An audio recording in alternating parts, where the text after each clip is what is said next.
ក្នុងឆ្នាំ 2023 នេះ មជ្ឈមណ្ឌលភាសា AII ដែលជាបទសម្ព័ន្ធរបស់ក្រុមហ៊ុន Mainly Jacob Education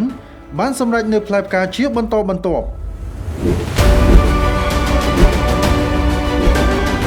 ឆ្លើយតបទៅនឹងសេចក្តីត្រូវការរបស់សិស្សានុសិស្សទៅលើវិស័យអប់រំនិងភាពជឿនលឿននៃទំនាក់ទំនងផ្នែកភាសាបន្ទាប់ពីសាខាសែនសុខយើងខ្ញុំបានបោះជំហានថ្មីមួយបន្ថែមទៀតគឺមជ្ឈមណ្ឌលភាសា AII សាខាច្បារអំពៅ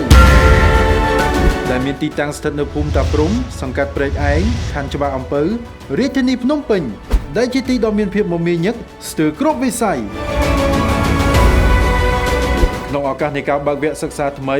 ដែលនឹងប្រព្រឹត្តទៅនៅថ្ងៃទី15ខែវិច្ឆិកាឆ្នាំ2023ខាងមុខនេះសាលាសម្រេចផ្តល់អាហារូបករណ៍ជូនដល់បងប្អូនសិស្សានុសិស្សរហូតដល់ 40% ទទួលចុះឈ្មោះចូលរៀនចាប់ពីថ្ងៃផ្សាយដំណឹងនេះតទៅមជ្ឈមណ្ឌលភាសា AII សាខាច្បារអំពៅនឹងក្លាយជាផ្លូវដឹកនាំបុត្រធីតាលោកអ្នកឲ្យទទួលបាននូវភាពជឿជាក់លើគុណភាពនៃការទំនាក់ទំនងផ្នែកភាសាព័ត៌មានលម្អិតសូមទាក់ទង